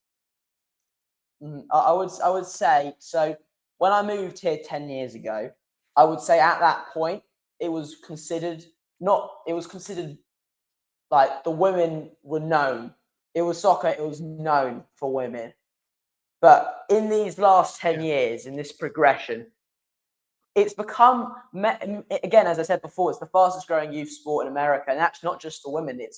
I would say more boys play soccer than any other sport in America. And that's one, because American football is such a minute sport. You have to have a certain physical shape to be able to play it. And two, I just feel like it's so well run here, and it's so professionally done compared to apart from the top academies in England. It's quite, by the time you turn 14, 13, most people in England kind of stop playing or start playing even less and less. While here in America, like I've got my high school season in August to November, and I'm training 6 days a week and playing out those 7 and it's like professional environments. And I just feel like America is so good. I mean, as I said before, making stuff big and great. This World Cup will be so positive for male football in general, and it's just going to be great. But going back to the Norway versus France game, it has been given a corner for Norway after Norway is currently all over France, and Erling Haaland is definitely squandering on the side of the pitch at that chance for a penalty. It would have been his 4th goal of this World Cup, I believe, or 5th goal. So it's a good opportunity for Norway to get back in the game. It's a corner here. Let's see how they do. Back to whip it in. France here for Senegal, getting the ball off. A really bad dispossession from the new keeper for Iraq. Great ball in the box, but it was the number 12 for Senegal. I believe, so it might be number 10. It might have been Leroy Sané, apologies. But he put a really good ball in the box. Mane was on the end of a really good ball, but just couldn't put it wide. Apologies. Go on what you were saying about that Norway game. I know there was a big gasp there. Yeah, so it was a brilliant ball into the area. But unfortunately for Norway, it was just missed at the far post by Strand Larsen. It feels like he has had an unfortunate continuing of events. Yeah. Again, Senegal look on the attack again and look pretty comfortable here in Toronto. With a great ball in. Oh, it's another header. It's still in the box. In a corner. Oh, no, sorry, not a corner. It is a goal kick. Yeah. Another one, by the way, those weird World Cup rules they brought in is the VAR can overturn they can overturn a corner to a goal kick. No, they can overturn what was it? It's something like, isn't it, where they can overturn is it a goal kick to a corner, but they can't overturn a corner. No, they can overturn a corner to a goal kick, but not a goal kick to a corner. It's just stupid, that, though, isn't it? Yeah. Like, if you can do it one way, why can't you do it the other? Like, either do one way or the other, or they're not. It's just weird, that. Iraq, they've got an opportunity. It's like, oh, it's shooting target there. Good curling ball. Went for a shot. It was the number 17, Al Jazim. Safe hands of the keeper for Senegal. But here come Senegal again. But that's it. Poor pass. Iraq get a throw in just on their own third. But yeah, that's what I mean. I think Senegal have been the team really pressing, but Iraq are gonna have to look for that one goal. They are a man down, but they've still got it. But they are still looking like that's going to be. That's for a moment I thought it was handball. No, it was just offside. But there we go. As Senegal look to make their first change in the game. But yeah, it is currently an injury here in France versus Norway. Egil Selvik, for what the beast, is down with an injury. It's just a shame for him, it seems, and it looks like it's something to do with his leg. I can't really tell because I've got a massive cooler in the way of it. So hoping for his sake that he is all right. He's a tough cookie for Watford, so he should be all good. So let's hope. Brilliant. By the way, just a brilliant start there. Senegal had a great opportunity. Basically one-on-one with the keeper, but a really good save from the substitute keeper who's come on and really shown, and the ball's gone over the top. Oh, and Senegal made a bit of a hit of it, but they've somehow got it away clear. But a brilliant tackle from the Iraqi number 8 as he turns his man, and Iraq have the ball in the Senegal third, looking for an opportunity, looking for a ball in the box for Hamadi, but an easy stop for the Senegal keeper. Iraq are really getting into this game, even without the extra man being down to 10. They are up for this. Mm-hmm. Well, if you're Iraq right now, I feel like they're aware that they're most likely not going to qualify for the round of 32. But if I'm Iraq and I'm playing for Iraq, I want to make sure my opponents don't qualify either. And that's just the type of person I am. And so, I'm sure that's the motivation of the Iraqi coach at the moment. Try and prevent Senegal from qualifying as well. And that's honestly what you want to hear as a Scotland fan. So. 2-0.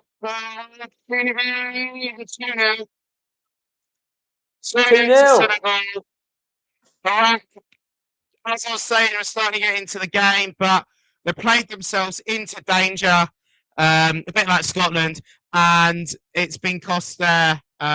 Great, just put into the box and a goal, and the sort of hopes of Scotland are fading real fast. Basically, the guy's trying to flick the number 14, and he's basically tried to flick it over the defender in his final third. Didn't notice the other midfielder on his right, trying to get the ball back. He's the number 8 for Senegal of Leo Kamara has just be able to put the ball straight in the box. Goal, 2-0, game's done. And I think that'll be Senegal's passage into the round of 32. Nothing's going, like, that's the thing, like, I knew I'm going out, right? But it is quite funny how no results have gone Scotland's way so far. Absolutely no results. It would be really funny though if, like, it now needs to be 4 from 5, and it does happen. That would be really funny. Because I'm pretty sure it just feels like Steve Clarke's comment about they're going home is becoming more relevant by the minute, unfortunately, for Scotland fans. Fortunately, though, for us English, and I find it quite funny Well, not for you, Owen, but for myself, I wouldn't say I'm the biggest Scotland fan, but I find it quite entertaining for all those for the Scotland fans who do not like to see England do well. You're going to have to be wanting for an England win against Panama. So for all those, it will be quite funny. Yeah. And I do like the playful banter between England and Scotland fans. As someone who's basically a neutral in it, because things. Yes. But it is funny. I like it. It's funny to watch. But yeah. I mean, England. I think I've also heard rumours that England are going to be bringing in a lot of changes.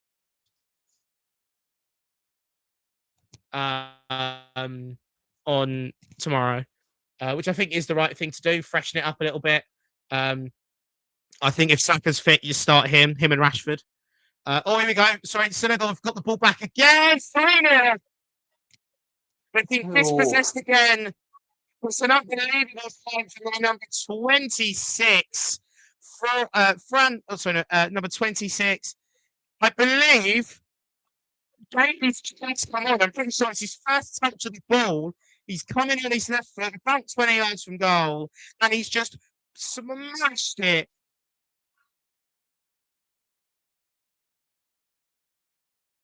Oh, we've lost Owen there. Don't know what's happened. Apologies. Just had a bit of technical difficulties there. Just sort of cut out me there, Owen. Yeah, it's brilliant. One of the goals of the tournament so far. Gets the ball about 20 yards from goal. You might see it in a moment on your screen. Left foot. What a killer! And if I said the game is dead now, it's definitely finished now. Literally has just got on the pitch. Literally just got on the pitch. I believe it's maybe his second, maybe third touch, and an absolute brilliant strike.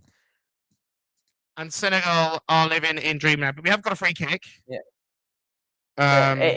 It seems as it was dead at 2-0, and at 3-0 it's 6 feet underground. I would say is the good analogy for it. Yeah. But here comes France. Mbappe charging forward. Will he go left? He goes right. Oh, good block by the Norwegian defence, but France have taken back control in this game. Although there are only a few minutes before the water break will come in. Dembele has the ball on the right, drops it to Koundé. It's in the middle to Chouameni. Chouameni to Mbappe out. Cleared. Fantastic by the Norwegian defence. And Strand Larsen is charging in towards goal. Lacroix, good defending. Good turn. Good play. It feels like this game, France-Norway, if Norway would have started their first team, it could have gone very differently. But I guess the manager has taken defeat and is looking towards the round of 32. I mean, if you, I don't know about the bracket. If I quickly look at the bracket these two would fall into, so just double check what group is Senegal. What group are these guys in? Group I. Let me look. Yes. So in group I, the winner would face third of group D, F, and G. So I believe that is most likely going to be Sweden.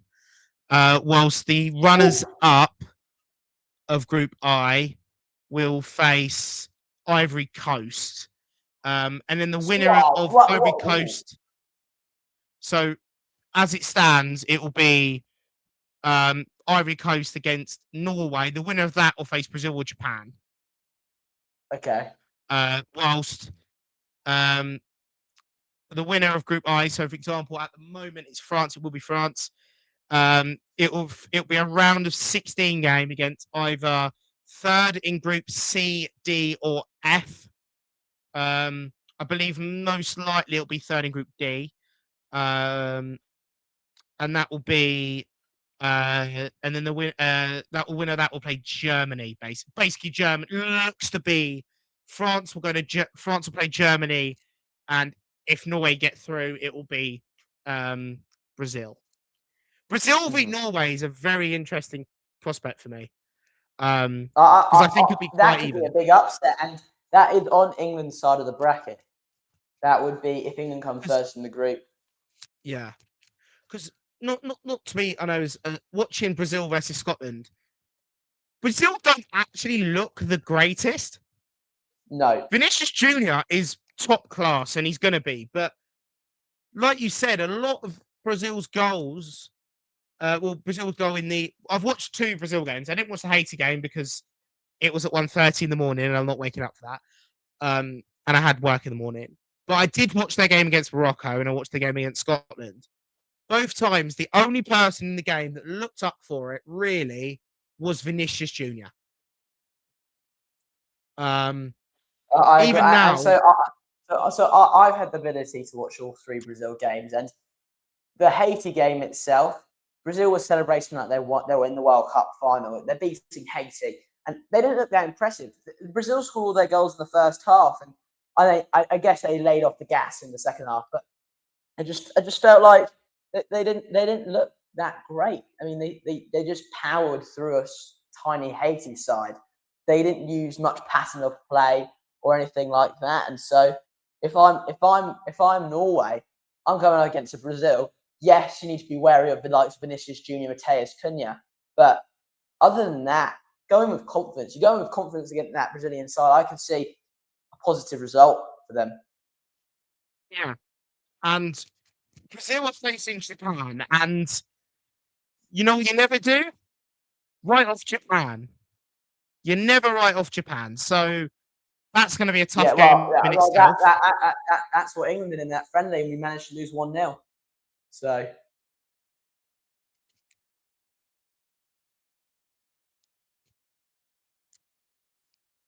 yeah.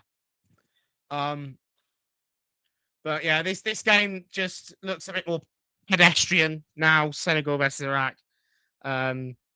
Senegal are just. I think they are. But the thing is, with Senegal is they've done the right thing because 3 points might not be enough. With the goal difference. So them winning 3-0 has been able to get their goal difference up to 0, which still might not get them through. So they might even look for more just to make sure they can get themselves through into the next round. So yeah, but very, very interesting prospect. Now we are right now in the ad break here in the ad break here in America for Norway versus France, and we are seeing videos. They have updated how it works now. Is that they have the advertisements on one side, and on the other side they're showing all the teams.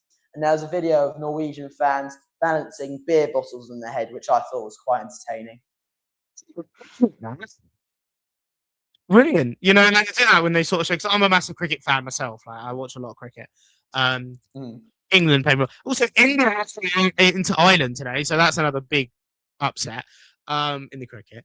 But that happens a lot where they'll sort of go to look. Same as you know when France Iraq, as we're talking about that, you know the massive break they had where BBC in the UK just sort of did what cricket do, which is have banked stuff. So they have like old interviews with players. They did highlights of other games, that sort of thing, which is always cool. As someone who, I'm someone who watches quite a lot of sports, football, wrestling. I mean, tomorrow, England are playing at 10, and I'm at a wrestling show till about 9:30.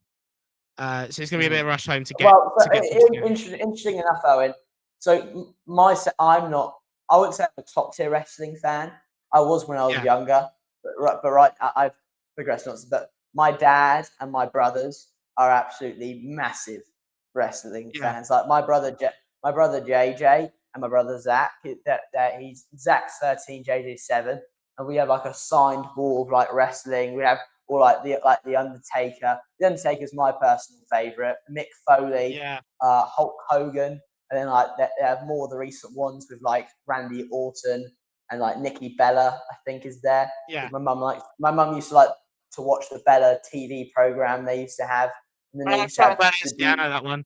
But this is so I have a wall. So this is my wall of like I've got wrestling sign represents. I actually have an independent scene in the UK. So AKA I'm going to an independent show tomorrow.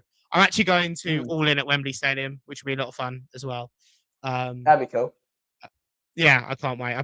I went to Indoor last year and All In the previous year. I watch a lot of AEW mainly because WWE is too expensive with prices. Mm-hmm. And AEW is quite reasonable. But we're not going to talk about wrestling. It is the World Cup. Even though I've been seeing on location hospitality for the World Cup for the last 6 months when I've been trying to watch wrestling. They've been promoting it like hell. But I mean, I was a bit worried at this World Cup we would see quite a lot of empty seats, but it hasn't seemed to be the case. I'm sorry to I'm on interrupt my it. hydration Norway! break at the moment. Oh, yeah, good chance for Norway. Brilliant save by my nan. So I was quite similar to you before the World Cup. I thought that the ticket prices are extraordinary, but from an England perspective, England is known for having these hooligan fans. And in World Cups, we have these hooligan fans who get arrests and stuff. And I would say a positive with the new prices is that those hooligans are unfortunately or fortunately priced out of it. And so, like the England game versus Croatia, the England game versus Boston, England had 0 arrests. I don't remember the last time England had 0 arrests at a World Cup game. Like, I believe we had no arrests in 2022, but again, that was a little bit of an anomaly as well. We had. I think that was mainly just because it was so far away in Qatar, but we had a couple in Russia for England fans being, and I believe there was one in not during a game, but after the game in the 2022 World Cup, and in the Euros there was obviously a bunch after the final. So it was my dad was there, and they were saying there was cops almost everywhere because England fans were fighting England fans, and it wasn't too great. But it just from that aspect, it feels like, and it wasn't very. Yes, there were a few older hooligans there at the game against Ghana, from my experience. But I'd say 99% of the England fans there were very sound. We sat next to very nice. They were very nice people. They were from, can't remember. It was York or somewhere. And they said somewhere near York from memory. It was a very nice, very friendly environment. Yes, of course there was tension, and I was also in the Ghanaian side of the stadium, which meant I had a few Ghanaian. I'm sure you've seen Owen, the Voodoo Master, who was at the Ghana games, blowing like the flour everywhere. I was a section away from him, and I've got a video on my phone of him blowing the dust everywhere, which I thought was awesome, and it managed to work, doesn't it? Because that seems to have come true. Because didn't he blow it just before they scored against Panama, and then he did say before the game that Kane would curse Kane, and then Kane missed for about 4 yards. Yeah, so they have 2 different voodoo people. So they have the online voodoo one, which you see on Twitter, which is like, oh, we got 2 Norwegian fans kissing on camera. They have the voodoo guy who's at home in Ghana who cursed Harry Kane before the game, and then they have the voodoo guy who's at all the games who blows the smoke everywhere. And so he blew the smoke. Harry, I'm going to have to disrupt you quickly. We've just had another goal. It's 4-0. 4-0 to Senegal. It's a cracking little half volley, or maybe not half volley because it's bounced twice.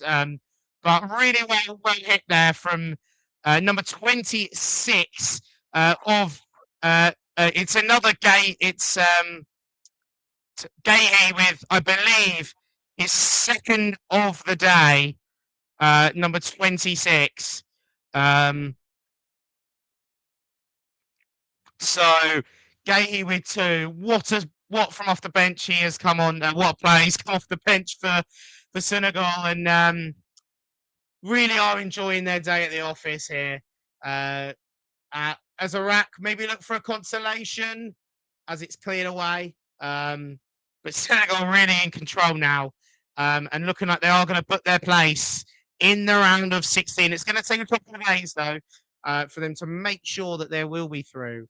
But it will be Senegal looking to be into the round of 32, and they are doing it with absolute style. I guess from Scotland's perspective, if you're going to get knocked out the World Cup, I guess this is how you would prefer it to be a comfortable. It just proves the fact that they deserve to be in this round of 32 with Senegal's destroying Iraq. And if they were 6 feet under at 3-0, they've been dead for 20 years at 4. So it's just a terrible day for all the Iraqi fans who I had a few mates who were at France versus Iraq, and I was told that they were brilliant fans there. And fair play to all the Iraqi fans who are at the Senegal game. Norway is coming again on the attack. They've been threatening this half, Norway, and showing very encouraging signs going into the next round. And I do believe if Haaland was on the pitch, it would be 3-3 right now. Strand Larsen, great footballer, but he's no Erling Haaland. He's glazed over. Nearly 5-0 there. Nearly a chance for Gay to get a third of his game off the bench. Great strike, a good block there from one of the Iraqi defenders. And then just another strike from Diatta, just well over the bar. Senegal really making sure they are going through. Considering if you look at the rest of the results, considering Croatia still got to play, a lot of these teams are on 3 points already. They need to make sure they get as many as they can, and they just hit the post. That was nearly 5-0. It's all Senegal. And it's nearly 5. I don't know how I didn't go in, to be honest with you. Once they show it again, we will look back. But Iraq are on the attack themselves. Could they get a consolation, which could even prove costly for Senegal as they continue to look? But the ball looks like it's going to go back, and the sort of attack's pretty much killed dead. Maybe not, though, as they've found some space. 26. Ball in the box, but straight to a Senegalese defender who looked to pass. But yeah, we'll look back at that in just a moment. But Senegal really are unbelievable.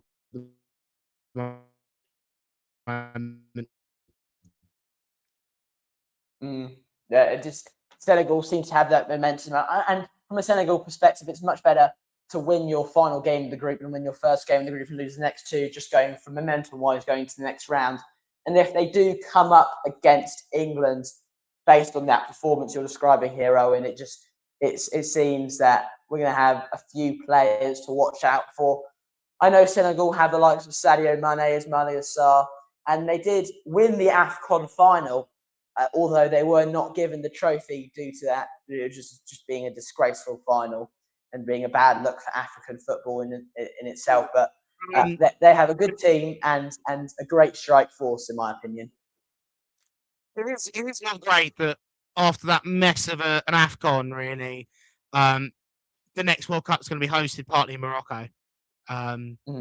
We do not know where the finals are supposed to be taking place, by the way. Another opportunity for 5 there. Good block from a Iraqi defender. Because basically there's a spat, because I think they either want to host it in the Bernabeu or a new set in Morocco. But I would imagine it'll probably end up in the Bernabeu. I think Nou Camp is also up there, but I think it depends. For some reason, I think it depends on the politics, which I'm not going to go into again. Who's leading who's Spanish? Is it president? I don't know. I'm not really into Spanish politics, but basically whoever's in charge, that might dictate where the final go to. We also don't know if obviously we know Portugal will not host final. That's part of that as well. In an absolute weird tournament where we're going to be seeing Uruguay, it's going to be a Paraguay, and Argentina. Is it not 5 nations hosting? Is it not 5 nations? Technically it's 3, but 3 others are doing games to celebrate, like, I think 100 years of the World Cup or something. So those 3 are going to have to be in it. and then 3 more are going to have to be in it. So 6 nations are guaranteed to make this World Cup. Do you think that pushes towards? So 3 of those nations are in the CONMEBOL, right? So do you not think that your earlier take with moving the CONMEBOL to CONCACAF is even more likely for this next World Cup, as 3 CONMEBOL nations out of the 10 are guaranteed to make it? Yeah. And obviously, we'll see Spain and Portugal automatically qualify, but also a reminder that the next World Cup we're going to be seeing I believe, the first iteration of the new qualification format for European football, which will sort of include a little bit of Champions League and a bit of what the women's do with their European qualifications, which I also believe is flawed, by the way. The women's, because how first off, England and Spain are in the same qualification group, and England have got to go through qualifiers. And that was brilliant ahead of as well. Another save from Iraq to make it to stop it from 5-0. But yeah, where it's basically going to be two leagues. There's going to be a League B and a League A. And League A, I think, consists of the top 30, maybe 40 European teams, and the bottom 12 are in a different group. Because that's what I mean. I think as it's just not going to work in CONMEBOL, especially if Argentina, Paraguay, and Uruguay, and Argentina usually make it every year, so do Uruguay usually. Another brilliant save, sorry, again, as Nicholas Jackson's been stopped there. This could seriously be 6 or 7-0. It's been an absolute since sort of 60 or maybe 50, about 50 minutes, mainly the second half, really. Senegal we have a substitution here in Norway versus France. Bob and a name I'm not going to attempt to pronounce her off, and Haag and Musa are coming on. Musa, who I know from FIFA, is fantastic in FIFA, but otherwise I'm not too sure about his stats in real life. But we will see in these final 7 minutes plus added time. It's a corner for Norway. Berg is taking it. See what they can do. Norway look pretty impressive, and even though it's their second team playing right now, I think it just proves how much quality they have coming off the bench going into this knockout stage. And again, as you said earlier, game against Brazil, that will be a well-beat of a football match, and I can see a big surprise there. Good corner by Norway, but it is cleared by France. Cleared by France once again by Chouameni. Theo Hernandez is relaxing on the ball. France don't look too much in a hurry, as they know they're going. Looks like they're going to win Group I.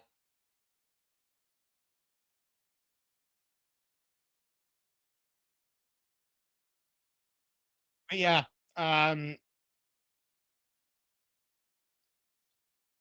Again, Iraq just look. It's not that they don't look up for it; they're just completely shattered. They're still trying to get themselves forward, but down to 10 for what's been most of the game. I'm talking 80, 70 odd minutes. We're into the 81st minute now, and Senegal have really shown why they are quote unquote the real African champions. We'll see how that all goes in court. I'm sure George will not be happy with that comment, though. Well, we'll see how that all goes in court anyway. I actually don't know when that's actually supposed to even because it's been moved to the court of arbitration for sport in Switzerland, because every dispute needs to be in Switzerland. And we'll see how that all goes. But imagine if a Euros got decided on that. That's a brilliant strike. In day, England fans will know him, obviously, from in the English game. It's a brilliant goal coming from midfield, out of nowhere, really, a brilliant strike. And it is Senegal 5, Iraq 0. We have seen an almighty absolute thrashing of a football match. This is becoming. We have seen a 6-0, so this isn't the biggest thrashing at this tournament. so far. But to be honest, we could see that happen. That is an unbelievable strike. Picking it up from about 30, 35 yards, running in, and just a brilliant strike. Keeper's near post. Maybe keeper could have a little bit better. But Senegal 5-0. There's now videos of Iraqi fans with heads in their hands, not happy. And who can blame them? It's humiliation on the biggest stage. I do feel for the Iraqi fans. They're going to go home in this tournament, and I believe they're going to go home with empty-handed with no points. No points and thrashed in every game, unfortunately. But I mean, they can hold their heads up high. They've qualified for a World Cup, and for a nation like Iraq, but that doesn't happen very often. Yeah, and to be fair to them, it was a hell of a qualification process for them. It lasted almost 3 years, considering Scotland and a lot of European teams' qualification lasted 3 months. They lasted 3 years. I think it was because they had to go through first. I think they had to go through 4 rounds or even 5 rounds of Asian qualifying, which, and then you also had to go through the Interconfederation playoffs as well. So yeah, 6 rounds of action that they had to. Oh, not so 6. Sorry, 4. They entered into the second round, but they've been playing. They've been playing the World. They started the World Cup qualification window in November of 2023. So, considering a lot of European teams, Watford's had 5 managers since then, and I'm not even joking. That's a fact. Yeah, and in that time, it's very, very long. I think Asian qualifying's a bit like that though. We'll see how it goes for the next World Cup. But Senegal are not letting up at all. Continuing to press. November 2023 was 1 president ago, 2 prime ministers ago, and 5 Watford managers ago. My God. I've since I started qualifying, I finished my A levels and going into 3rd year universities. That's mental. But here's again, opportunity blocked again. It's still in the box. It's continuing to be chaos. Senegal not letting up at all. They're making sure they're installing their place in this next round. And in my opinion, a +2 goal difference almost guarantees that. I think a -2 goal difference and a 3 points guarantees it, but not guarantees it, but gives you more likely. And Scotland's -3, unfortunately, now is looking very, very bleak. Very much so. I mean, I could come into the tomorrow because I believe 2 of what I said were the best chances, being Spain, Uruguay, and the Egypt game. So Scotland could come into tomorrow needing 2 from 3. But we will see what will happen there. I'm not holding hope, so I imagine the chance. It was currently the 90th minute in France versus Norway. It is still 3-1 to the Frenchmen. They've been although Norway's had some very good chances this half. Well, Koundé's just taken a terrible touch. France are it's not Koundé, it's Malou Gusto. Apologies there. They've seemed to be out of it, and Norway have again said before the game admitted defeat, and I like to see how this decision progresses. Though there's 2 different ways it can turn out. It can stop Norway's progression going into knockout stages, or it can be a bit like what Aston Villa did and throwing that game against Spurs and then going on to get Champions League football and winning the Europa League. So could it be an Unai Emery masterclass? Be very interesting to see. So, well, you look at in World Cups, you look at England in 2018. You know, realistically, most England fans didn't want to win that game in 2018. Yeah. And look what happened. Got to the didn't harm England at all. Got to finally got to a semi final in the World Cup, the first since the '90s. So we'll see. I think but the thing is, I don't think there's any easy route to the final. Well, not easy, but easier this time. I think as we're about to end, I think because I'm not going to be on here now till the knockouts. I think so. England's best route, I think, towards any chance of because England haven't beaten a quote unquote top side in a tournament, really. Germany, maybe, but Germany weren't the top of their powers. I mean, no, it was an old German side. It was a great. I love that game. That game was great. I love it. But it just that Germany side was not the Germany side from years prior, and I mean this World Cup. I know they won their first two games. They didn't need to win their last game. They lost against Ecuador, but they don't look good. They didn't look good against Ivory Coast. They didn't look great against Curacao, although they thrashed them 7-1. And so if I'm England and I'm going against Germany, I wouldn't be scared. The only sides, in my opinion, I would be scared of is France, Argentina, Brazil, just because of the power they have, just getting points out of nowhere. Otherwise, I wouldn't be too afraid of Brazil, and Spain. All the other teams, yes, need to be. All the other teams, yes, need to be wary of them, like your Norways of the world, and certain teams like that. But other than that, in the knockout stage, knockout football is different to group football. And I believe if England play Ghana in the knockout game, England win that game comfortably, and we won't play that game like we did against Ghana and then second game of a group stage. So, in my opinion, those are the four teams that I would be afraid of. You in agreement, or do you think there's anyone else?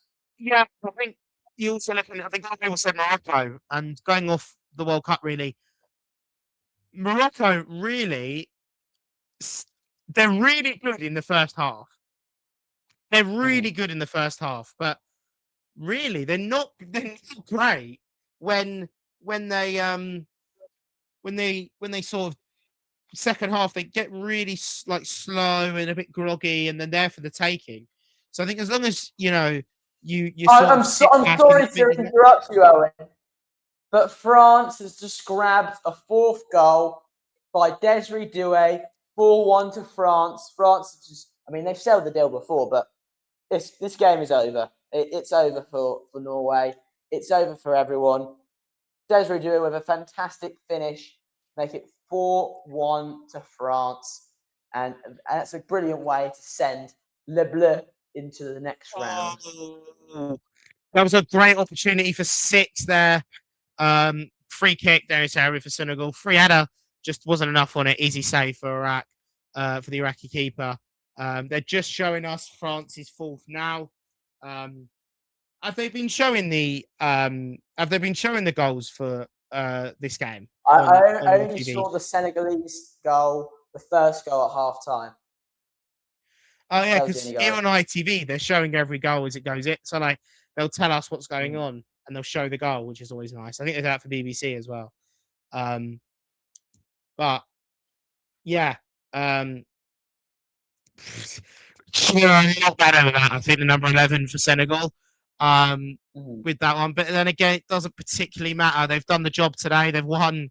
They're winning 5-0. There's about 5 minutes left of the game as we are in added on time. It's 6 minutes added on time. We're into the 90s, going into 92nd minute of that now. So about 4.5 minutes to go. As Senegal are looking for a sixth, but it's been defended really well. Or not, because they've given the ball straight to it, shot, save.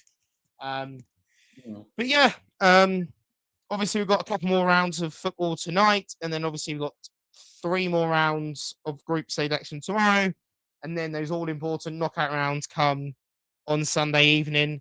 I believe starting with South Africa versus, I believe, is it South Africa versus, I believe it's, I know South Africa. It is South Africa against Canada. So I believe it's in Los Angeles at the usual SoFi Stadium. Obviously, it's known as Atlantis Stadium for this tournament. But yeah, South Africa versus Canada, a bit of an interesting one, that. I will have to stop you there, Owen, as it is final score here in France versus Norway. 4-1 to France, and it seems like Senegal's game will end 5-0. How many more minutes have you got there, Owen? I've got about 3 minutes left here in Toronto. We'll hold off there. I'm going to hold off with my 4-1 to 5-0 Senegal. Going into the final rounds, Senegal, you're England's manager. You're Thomas Tuchel, Owen. What are you looking at? I mean, Senegal have stopped the last few games, but this time I think they've taken real advantage of the extra man. So you just got to worry of that. Obviously, we hopefully wouldn't be without. We hopefully will be with 11 men on the pitch. You got to suppress Sadio Mane and Ndai for me. The two, even though Mane's getting on a little bit now, obviously playing in Saudi, but still looking dangerous as ever. Senegal are a slick outfit. Just got to approach them with respect they deserve, and hopefully England will just be fine, and we can look towards, getting, because I think for England fans, apologies.